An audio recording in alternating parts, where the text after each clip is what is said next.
नमस्कार दोस्तों, स्वागत है एक और शानदार प्रश्न में। यह प्रश्न बीपीएससी मेंस को देखते हुए तैयार किया गया है, इसलिए इस वीडियो को लास्ट तक देखिएगा। प्रश्न है, सम्राट अशोक की धम्म नीति का आलोचनात्मक मूल्यांकन कीजिए।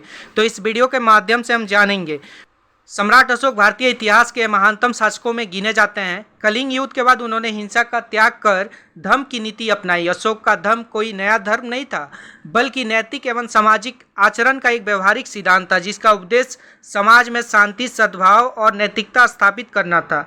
धम्म नीति की प्रमुख विशेषताएं अगर देखी जाए तो सभी धर्मों के प्रति सहिष्णुता का भाव, माता पिता, गुरुजनों एवं बड़ों का सम्मान, सत्य, दया, करुणा और अहिंसा का पालन, प्रजा के कल्याण हेतु जनहितकारी कार्य, पशु बलि एवं अनावश्यक हिंसा का विरोध, धार्मिक संकीर्णता और अंधविश्वास का विरोध।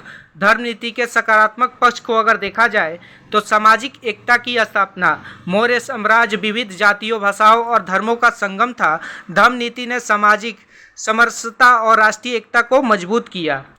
नैतिक मूल्यों का प्रसार। अशोक ने शासन को केवल राजनीतिक शक्ति तक सीमित न रखकर नैतिकता और मानवता से जोड़ा।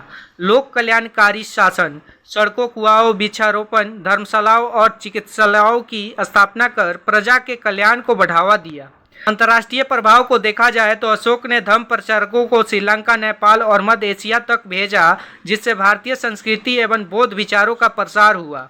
धर्म नीति की आलोचना अगर की जाए तो अत्यधिक अहिंसा पर बल। कुछ इतिहासकारों के अनुसार अशोक की अहिंसक नीति ने सैन्य शक्ति को कमजोर किया, जिससे मौर्य साम्राज्य की रक्षा क्षमता प्रभावित हुई। व्यवहारिक कठिनाइयाँ। विशाल साम्राज्य में धर्म के आदर्शों को पूर्ण रूप से लागू करना कठिन था। राजनीतिक उपेक्षा का आरोप। कुछ विद्वानों का मत है कि अशोक ने सैन्य विस्तार और राजनीतिक सुदृढ़ता की अपेक्षा नैतिक उपदेशों पर अधिक ध्यान दिया। धर्म की अस्पष्टता की बात की जाए तो धर्म के सिद्धांत व्यापक थे, किंतु उसकी स्पष्ट परिभाषा न होने के कारण विभिन्न क्षेत्रों में इसकी व्याख्या अलग अलग हुई। इतिहासकारों के दृष्टिकोण से अगर देखा जाए तो रोमिला थापर के अनुसार धर्म एक सामाजिक आचार संहिता थी, जिसका उद्देश्य विभिन्न समाज को एक सूत्र में बांधना था। H.G. वेल्स ने अशोक को विश्व इतिहास के महानतम शासकों में स्थान दिया। अगर निष्कर्ष की बात की जाए तो सम्राट अशोक की धर्म नीति भारतीय इतिहास में नैतिक शासन और मानवीय मूल्यों का अद्वितीय उदाहरण है।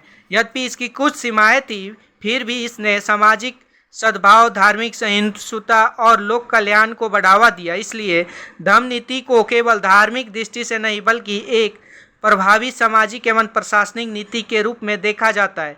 वीडियो अच्छी लगे तो चैनल को सब्सक्राइब जरूर करें। धन्यवाद।